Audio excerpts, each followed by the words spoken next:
Hello,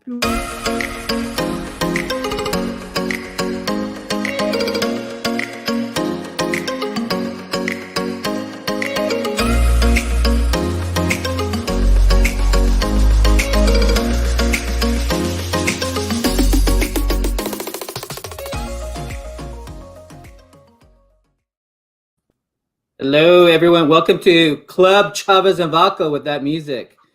You know, it's our new intro music that we've been showcasing for the last 2 weeks or so. What do you think of it? Is it catchy? It's like it is catchy, man. I was doing a little EDM, little electronic disco music.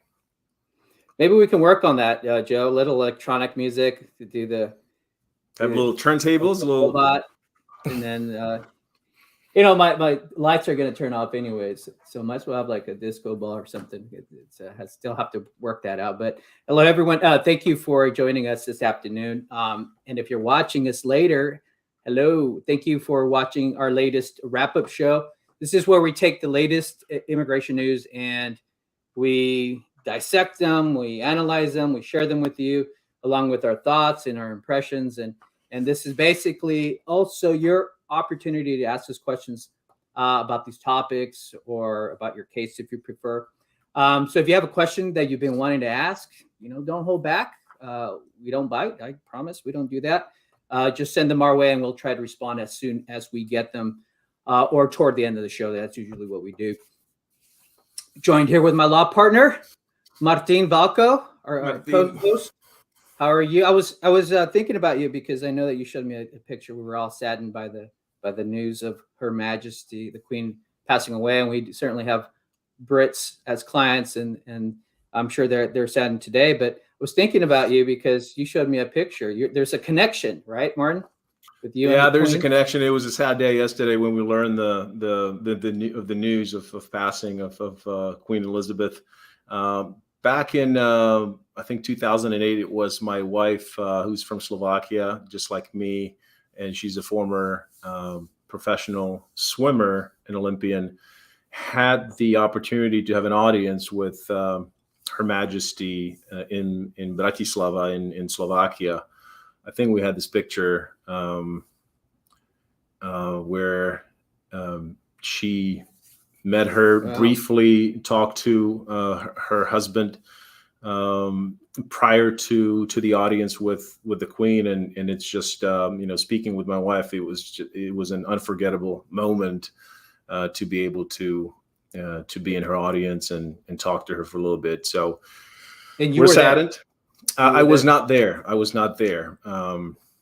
But it's a great connection. Yeah, for sure. And her having the opportunity to be able to shake her hand and exchange a few words. Yeah, that's great. That's definitely a memory and something a story to hand down to your children, your grandchildren for sure. It's a legacy.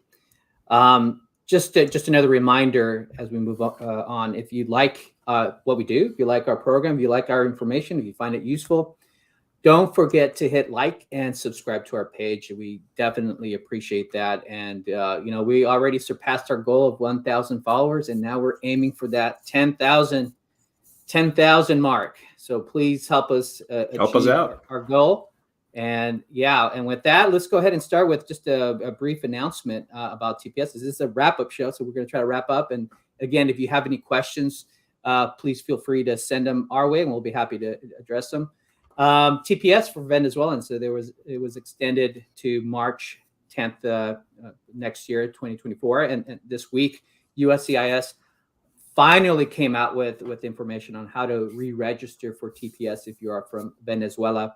Notice I said re-register because you must already have TPS or in the process of getting your initial TPS to be eligible for this extensions for Venezuelans. And that also means you must have resided here since March 8th of last year, 2021. So now you have this opportunity to get this extension if you qualify, but you have until November 7th of this year to file your re-registration for TPS. Now let's get to immigration news that really have kind of dominated the immigration scene, so to speak, and that's, of course, Daca. And we've been clicking and refreshing for the latest news. We're waiting a decision from the Fifth Circuit. And let me just click here. Let me just go to the Fifth Circuit here. Click. Are you on the Twitter? No, you could go on their page, and they have this opinions page, so you can click. Nothing yet. They do drop opinions. They do drop orders on Fridays. They're known for that, and so we're going to continue extending that information, and then providing that to you when it becomes available. But yeah, that's what we do. That's right now we're staying on top of that development. And of course, as you know already, the Daca rules were announced a couple of weeks ago, and they're supposed to take effect at the end of October. These new rules provide new hope for applicants who want to file for Daca for the first time. The new regulations didn't do anything crazy. They just kind of kept the old requirements in place. I mean, you still have to show that you've been living here since 2007. So it's kind of and the interesting part here is that a couple of weeks ago, in fact, after we closed, and this is why we're trying to get the latest, and we're clicking, and we're anxiety driven, and we're trying to figure this out, because that's after we closed our last show. That's when we learned about the court order, which asked that the parties provide the Fifth Circuit with supplemental briefing, as it's referred to, which basically means the court wants to know, how do the new Daca rules, how do they factor in all of this? I mean, does it provide any support to show that Daca is legal? Would it somehow sway the court, or is it a new question that is a new thing that developed? Right, this is an appeal. This new thing that happened during appeal that should be looked at instead of the appellate court. Should it be looked at by the lower court? And that's in fact what the attorneys for some of the Daca applicants from MALDEF, the organization that is representing some of the Daca holders here, they want this. They wanted to go back, and maybe perhaps, and the key thing to look at is what happens if it's remanded. What's going to happen specifically to that injunction right now, that block that we have that's blocking new applications. And if it's somehow lifted, then it's possible that the regulations will take effect unless there's another injunction. Your thoughts, Martin?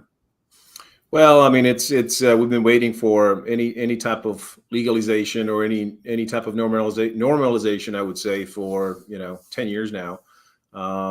And the rule, as we discussed it last time, is a welcome development, and it makes sense that the court asked for additional comments and pleadings, because it makes sense. It kind of supersedes this entire argument, and so I would think that would be a positive development. But we'll just have to see what the court will decide, and then whether Texas, along with the other states, are again going to ask for some type of injunction and continue to litigate. I don't know. It just does not make sense to me to keep fighting and just keep beating the dead horse, so to speak, because it's some type of legalization is really overdue, and you even had it attempted by former president, and that says a lot, right? When he put one of those proposals on the table where all the DACAs plus additional initial DACAs would have gotten legalized, but it was just bickering on both sides. So, it's overdue. Yeah. In the meantime, if you have DACA continue to renew it, generally five months prior to the expiration, you want to jump on it. You want to submit the basically application or reapplication. If you've had it and you are getting and you haven't renewed it in a year, or you're getting close to that 1 year mark, you want to jump on it, because if you don't, then you got to be treated as an initial DACA, which isn't in place yet. We're just talking about the litigation that suspended it all. So we've seen some people that they just kind of let it lapse, and it's month 6 or 7 or 8. You don't want to let it slip, because you don't know if it's going to get barred in the courts again. And so you want to continue to have it because it's just a fantastic way of being able to stay in this country and continue to live and work without any kind of bigger problems, right? I mean, obviously people want more, but for now, it's a Band-Aid, but it's a needed Band-Aid for those that lack any type of other blanket or some kind of something to stand on. So yeah, let's hope. Let's hope, and the DACA regs it's a positive step. I mean, take it for what it's worth, toward protecting dreamers, but as you said, it's not going to be enough. It's a Band-Aid, and DACA is going to continue being this thing where it's just you never know. It suspends people's lives. I mean, you live year to year based on what a judge is going to say. One day DACA is legal, you can apply for it, and the next day you can't. So it's just really not a good way to live. And as we're reviewing some of these renewals, I mean, for some it's well, they were undocumented, they shouldn't be here. But it's when I'm looking at the worksheet, the financial worksheet, which is requirement to submit the request for DACA. I mean, some of these guys and gals are just extremely successful. I mean, they're making, good salary and supporting the economy and they're lawyers, they are physician's assistants. I'm just trying to think of clients that we have. For sure. Teachers. Yeah. In the front line of COVID. Front line of COVID. I mean, there were tens and thousands of DACA grantees, recipients that fought on our behalf. And so somehow to turn around and at your neighbor's party, talk negatively about it, or not support any type of legalization is just, just blows my mind. Yeah. Yeah. Friends, if you have DACA and if you have a question, concern, whatever it is, just feel free to send us a message and we'll be happy to address your question. Moving on to the employment-based side of things here, with the surprise that you have both the USCIS and the State Department processing all these adjustment of status applications, employment-based applications, and more than ever. It's like something crazy. Yeah. So your typical annual quota. So there are numbers that the USCIS Department of State operates by, and there's 675,000 immigrant visas that are supposed to be granted, or that's the max per year, and then they split off to family, employment-based immigration, and then refugees and asylees and diversity visa. And so, on average, annually, you have about 140,000 employment-based petitions and adjustments that are based on these petitions, about 140,000 annually. And this year, they're estimating that it will be about 280,000. So basically doubling it. Through August, I think the process is already 263,000. So they're going to hit about 281, 82 by the end of this month, which marks the end of the fiscal year. And that is because the way those numbers, if they go unused in the family-based section, they kind of flow into the employment-based section. So they basically they don't go away. They get to reuse them in a different category, in different section, and different category. And so that's where they basically got these unused family-based immigrant visa from this year, the 22 fiscal and 21 fiscal, because of COVID and the delays that they've had. So they were able to use these. And I mean, that's a really positive sign. But then also we just had the visa bulletin, which is basically the main chart that is operated by the Department of State. And that's just basically a website we go by, which tells you how much longer do you have to wait in different category, besides being an immediate relative to a U.S. citizen, before you can apply for a green card to adjust status, or you can apply for immigrant visa. And so There's been some retrogression, and again, this is pretty technical. It just depends on which category and which country you're from. But there was a second preference, EB2, for India, which retrogressed by a little over 2 years. It went back to May 1st, 2012. I'm just reading this off. China advanced by about 2 months to July of 2019.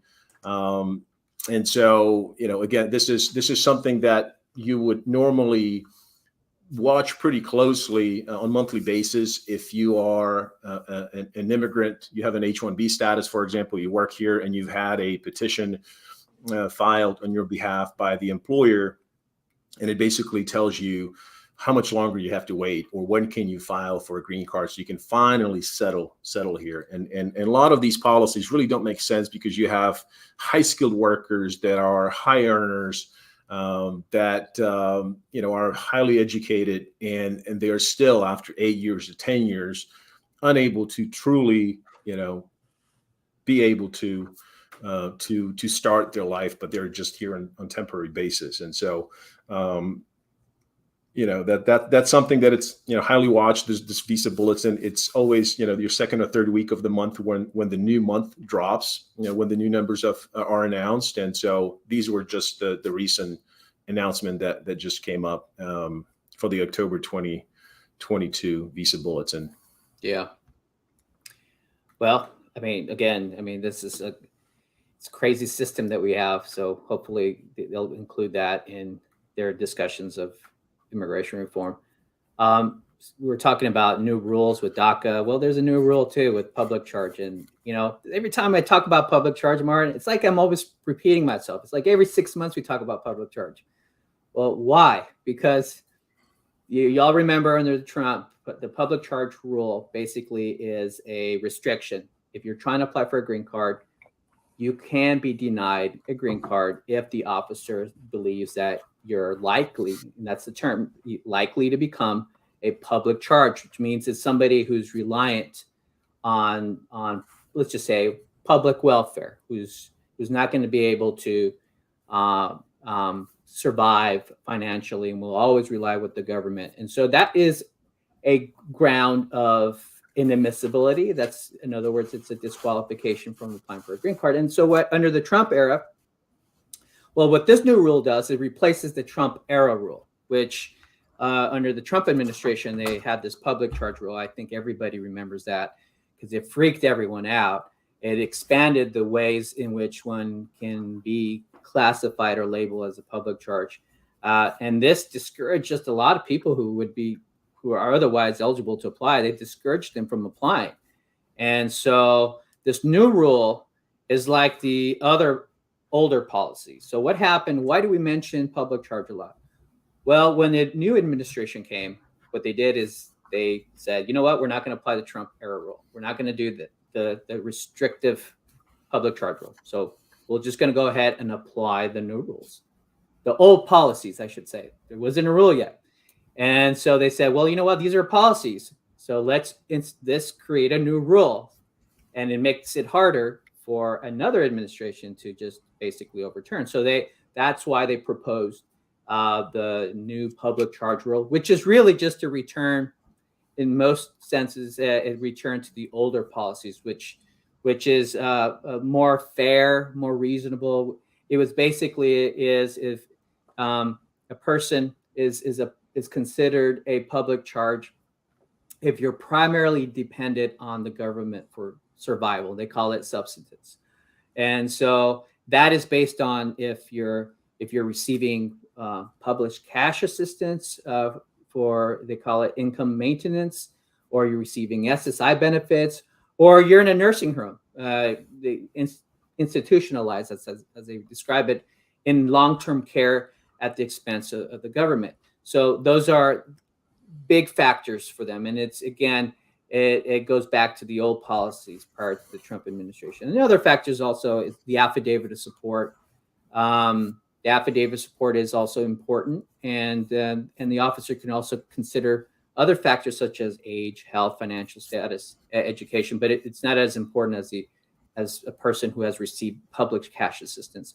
Just a reminder, not everyone is going to be subject to this public charge restriction. You have refugees, asylees, people who are applying through VAWA, which is domestic violence. If you're getting a green card based on domestic violence, U visas for victims of criminal activity, T visas victims for human trafficking, special immigrant juveniles also are exempted. And this new rule, it's not happening tomorrow. It's going to take effect on December 23rd. So that is a good thing. So we're happy about that, but we're also hearing news that we're talking earlier about immigration reform, and we're going to have a bunch of these discussions pop up leading up to the elections.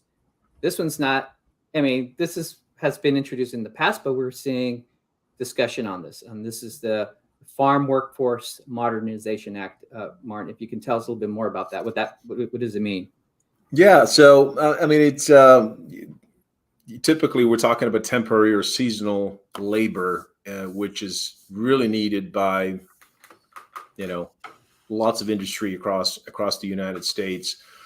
You have the H-2A, which is the agricultural, seasonal, temporary workers, and then you have the H-2B, which is really the rest of them, right? So when you look at farm work, you're talking about the H-2As. When you talk about landscaping, when you talk about food and beverage industry, when you talk about construction, you're talking about H-2Bs, and those are slightly different processes. Really, the two differences between the H-2A and H-2B classifications is that there's no visa quota on the H-2As. There is visa quota for the H-2Bs, and it's pretty significant because on the H-2Bs, which is the seasonal temporary work for anyone but the agriculture side, you're talking about 33,000 every 6 months. So 66,000 for the fiscal year, which, I mean, I don't know in which world this would work, but 66,000 workers. I mean, that's a, I would say a need for workers in a county, maybe Dallas County, for a few months, but not for the entire country, and only 66,000 for a year. Now, they historically they have been kind of filled up. They've added 10, 20,000 extra H-2Bs into the mix, but it doesn't really guarantee that you are going to get one once you start the process. And so when we talk to employers that, want to be compliant with the law, and they want to make sure that all of their workforce is legal, employment authorized, they want to go through the process, which could be fairly expensive, right? Because you have to go through request of the labor, and then you have to request the temporary certification. You have to recruit. You have to make sure, you have to show that you have recruited from U.S. workers that should be available, within the state, within the area where you are going to be employing the immigrants. But you must show that you could not find not even one minimally qualified U.S. worker for that position. And so it is difficult because, at least from our experience, you may have a couple of people that will sign up, and those are U.S. workers, U.S. citizens, residents, and within a couple of days, as soon as they hit the first pay period, they don't show up for work anymore, and so then the employer again is left holding the bag, and they cannot fill that position. So this new Modernization Act, the Farm Workforce Modernization Act, basically proposes a path to residency. And so there are two versions. House version already passed. Senate version it's still pending. They haven't had the final vote to my knowledge. And basically what they talk about is, in order to qualify under the House version, you have to show that you have performed 2 years worth of farm labor, right? Temporary basically work. And what is it? You must have performed, I think it was 1,035 hours of agricultural labor during the previous 2-year period. And if you did, then you can apply for the temporary certified agricultural worker status, and that is extendable in 5-year increments. And if you are able to show that you've held this status for 8 years of farm work, then you will be eligible for permanent resident status, right? And that's what we talk about when somebody's a green card holder, somebody gets a green card. That's basically, so after 8 years from this version, and again, you're talking about the House version, you have the Senate version. Once you have the bill in reconciliation, things will get stripped, added. So we don't know, but under the current version, you basically have to work. You have to show that you've worked on a farm, perform farm labor for about 8 years, and then you are eligible to apply for permanent residence. And then once you're a resident under the current laws, you would wait 5 years to apply for citizenship if you would be eligible. So good development again. Yeah. It's I think there was some statistics talk about half of the current ag force is undocumented. They're not authorized to work.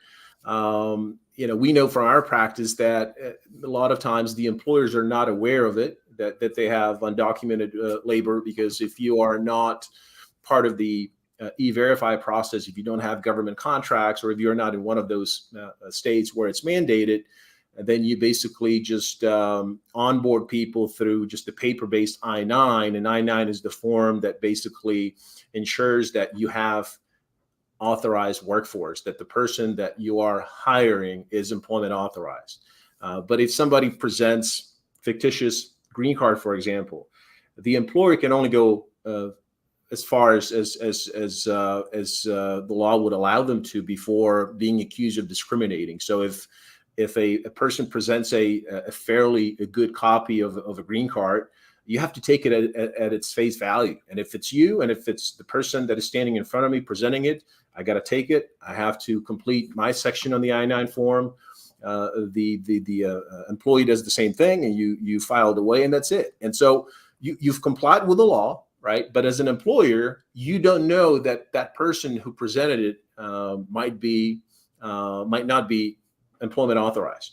And so that's basically when you do these surveys. And we also see it from audits that we do, internal audits for companies, that depending on the industry that the company is in, you are looking at 30, 40, 50, sometimes even 60% that the workforce is undocumented without the employer having knowledge of that fact. So, this would certainly be help. But even if you open up the H-2B process, where you just have, unlimited number of visas, still the process is just so difficult and timely and could be costly, that it's just so difficult to onboard these people and then fulfill your orders.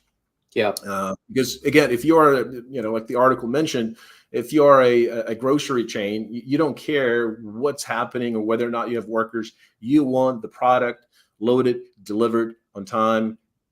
You don't care where, how you do it and how you get the people from. Yeah, so and exactly. You hit the right there with you don't know where you get the people. It's just a low supply, and there's a need for it, and just low supply. In fact, when we're talking about low supply, this is one of those things that we need to have this filled, this need that we have for farm workers. Same thing with healthcare. In fact, Senator Padilla, I think he announced this week that they're going to have a committee meeting on healthcare workers, because there's just fewer healthcare workers, doctors, nurses, and there are more Americans getting sick, Martin. It's because we're so unhealthy. And that's what's going on. As more people are getting sick, you got less people to attend to them. And so where do we get help? Well, immigrants traditionally have filled that void, but now more than ever,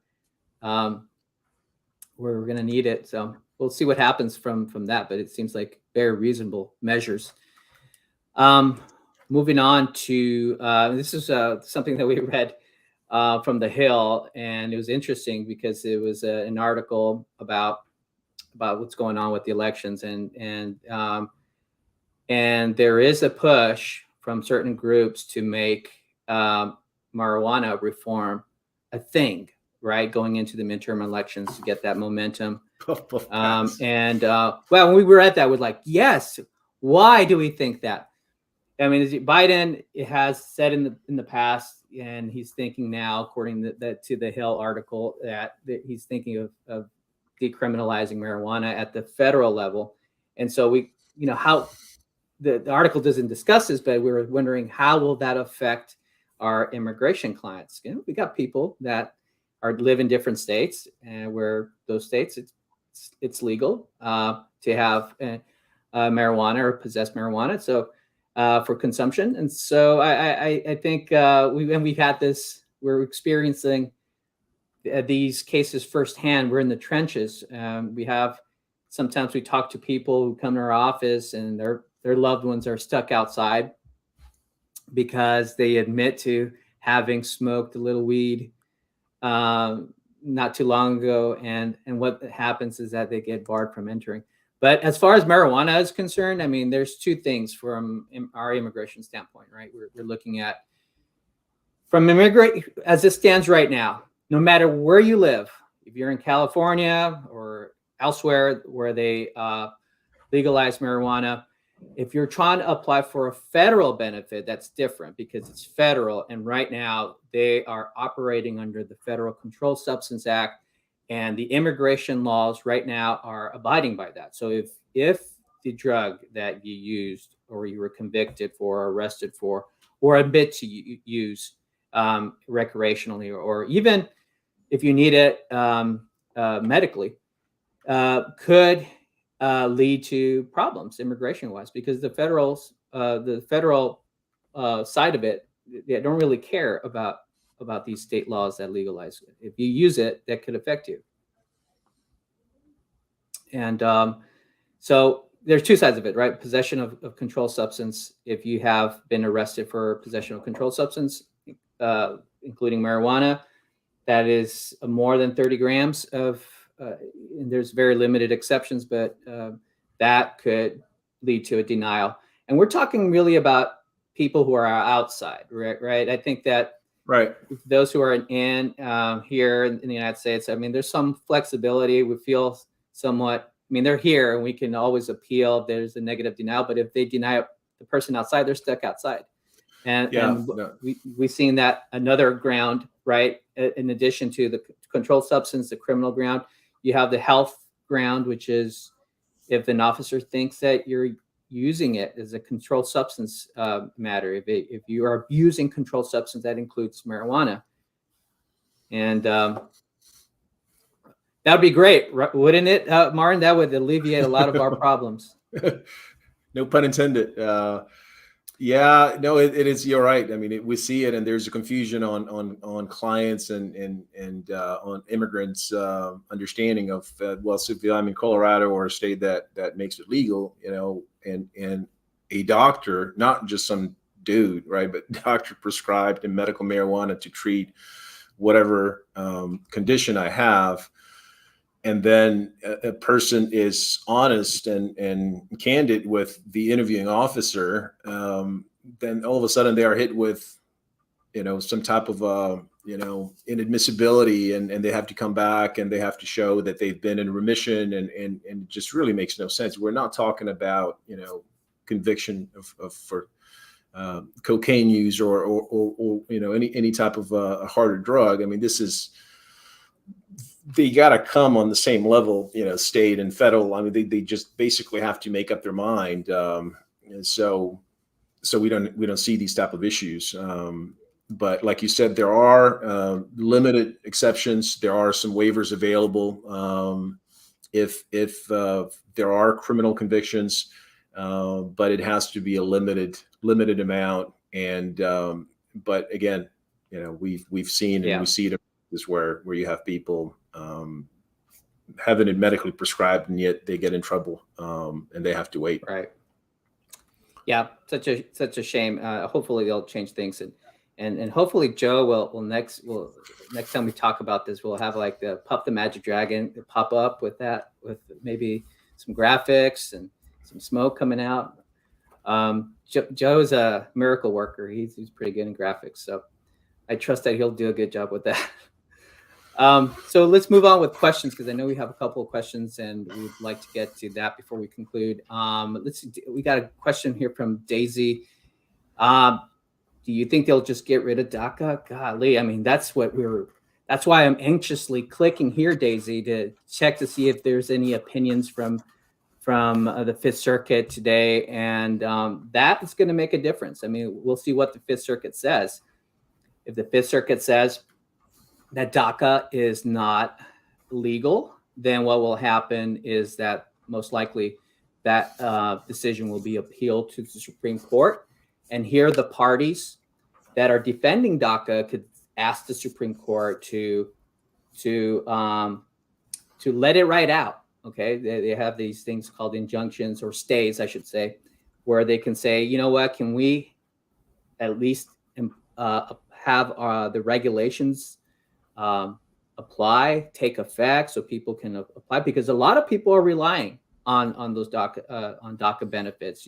Not only DACA holders, those who have DACA, but also employers and Army, the armed forces. They have personnel who also have DACA. So a lot of people, there are a lot of interests, and so that could be something. If another option here, or another result, I should say, is if they decide to, the Fifth Circuit says, you know what, this is a new thing. Let's have the district court first look at that, and then we'll see what he says, and then we'll review what that decision is. And so that's what they're trying to push. If they're doing that, they could ask that they lift this injunction. So to answer you, Daisy, I don't know what's going to happen to DACA. I think it's anyone's guess here, but I think that's why we're here, and stay tuned. We're here to give you some information, and as soon as it becomes available, we're here, and you can ask that question again the next go around. Thank you, Daisy. We have a question here, Martin. This is from Jose Alvarez. Thank you for your question, Jose. He petitioned his wife. He's a U.S. citizen. But there's 2 illegal entries, and so Jose knows about that permanent bar. Well, so but she has DACA, and she re-entered with advanced parole. Whoa! What do you think? Yeah. So again, I mean, you want to look at to see if she truly is barred under Section 212A9C, and DACA, great. Like we said, it's a nice Band-Aid allowing you to stay here, lawfully stay in the U.S., and even the entry. So if somebody had DACA and they did not have these re-entries, as Jose mentions, they're not subject to the Section 212A9C, which is a ground of inadmissibility, and we call it permanent bar because you truly have to stay outside for 10 years, and there really are no waivers for that. So typically, if you have a DACA recipient who enters, who's paroled into the U.S., then they are able and eligible for adjustment, meaning they can apply for a green card, Jose. But even with the parole and having your spouse being a DACA recipient, having or because she's subject to 212A9C, that basically stands, and so she would have to be outside for 10 years. Before she's eligible to immigrate to the U.S. under the current laws, and so that's again something that the Congress should look at is the 212A9B section and admissibility, 212A9C, which is really one that is a lot of people are subject to, right? So basically, after April 1st of 1997, if a person entered the U.S. unlawfully, or if they have been in the U.S. unlawfully for more than a year, they left and re-entered unlawfully, then they are subject to this Section 212A9C. So unfortunately, Jose, the answer is that she would not be able to apply for adjustment, even if she was paroled into the U.S. Yeah. The only solution for 212A9C, that's what we call the legal reentry. is you wait outside for 10 years. So if you activate that first before the advance parole, then that's what you have to do unless the law changes. And the subsequent entry, I agree with Martin, this is not necessarily going to cure it. But with all these complex questions, and I'm sure, Jose, you got this, you got your question. It sounds like it's well researched. It's a permanent bar. You know about that. If you want a second opinion, that's what we're here for. If you want us to check it out more thoroughly, we'll be happy to. Thank you, Jose. Thank you, Jose, and thank you, Daisy, again. And folks, before we conclude, just a reminder about our app called Lawpilot. It's an app that was developed by Martin and I, and it has great features. Emergency button, as you can see here. I'm gonna press the button here. It's gonna go to Martin, right? And that you can use this to alert your family, close friends, or even your own lawyer if in the event you are detained or arrested by ICE or police. We're seeing an uptick in detentions and arrests by ICE right now, so this at least gives a peace of mind for you. And then we can also track the encounter that took place with GPS technology and accuracy. It records the encounter through audio, which allows your attorney to analyze. See, Martin I was in trouble, right? Can you do a graphic for that, Joe? Maybe have like the hands reach out. Nick in distress. And I'm in distress, and then I hit the button, and then Martin comes and saves me. It's and what you would actually do when you're being in trouble, when you're being detained or questioned, you would press this button if you don't want to speak to the authorities, and it would actually speak for you. Those are pre-recorded messages. It's text to speech. So I'm not resisting arrest. There, you hear I'm that? exercising my right to remain silent. So I do not wish to say or sign anything without my lawyer. This is a good feature for those who are who are Spanish speakers and they see I'm going to say it, a white cop, right? And it doesn't speak Spanish, so you can hit that. They'll say, give instructions. It stores information about your rights in English and Spanish, what you should say in different situations, whether you're at home, at the workplace, or just walking along, and it guides you and provides the information about what your rights are. And we're talking about getting the latest news, right? Where it gets alerts, gives you alerts about breaking immigration news that are important to you. What else does it do, Martin? No, so Daisy was asking, will DACA go away? Well, Daisy, one way to find out and just to be on the know is to register and just download the app, and that way, anytime something big, something newsworthy comes out, we will shoot out a message. And you'll get a text, you'll get a pop-up notification, push notification, and you'll be able to read it, connect with us. You'll be able to even schedule a consultation from the app, from Lawpilot Guardian with us. It has various types of know your rights. When we do presentations, folks ask us, what should I do in this situation or in that situation? We have it all laid out for you, so you can read it, you can actually listen to it, and you have advice from us, from immigration attorneys, which is also coupled with answers from criminal attorneys, criminal law attorneys. So it's just a really great tool to have on your phone, and it's kind of like having us in your pocket. We've gotten several alerts in the last couple of days, and our response time is just incredible. It's under 60 seconds. I mean, as soon as it goes in, we'll call you, we'll text you, we'll email you. We're going to make sure we'll listen to the audio that basically gets uploaded. As soon as you activate the button, alert goes out, audio starts recording, and it starts sending it to the cloud so we could review it and determine whether you are in distress, whether you do need our help. We can go, if you've consulted with us, we can go and look at your history to see if you need our help. Reach out to your family if you haven't connected to it. So it's there's really nothing better out there. No, I know, and we are the first responders, so we're the ones that respond. We have one more question. I don't want to leave you, Jeff. Let me pull your question up here, and let's see if we can address it. Jeff, your mom got married with your stepdad. He was a resident at the time when I was 16 years old. You're now 29. You have DACA. and they began the immigration work, and we received a letter to pick up some visas in Colombia, but we didn't go. You didn't go. Can we pick that back up, or is it too late for that? Well, I think we need to know one thing. Okay, so your stepdad's a resident. So the first thing I need to know, or we would need to know, is what's your marital status. If you got married, then that, and while your father is a resident, then that kind of cancels everything out. But assuming that you're still single, you haven't gotten married, we would have to see your father. So your father's now a citizen. Assuming you're not, that when you're saying you're not married, so we would have to look at a couple of things. So the petition that was filed by your stepdad. This question is asked a lot. Can my stepdad petition me? Right? There's no bloodline. And the answer under immigration law is yes. Step parents can petition stepchildren and vice versa. Stepchildren can petition step parents.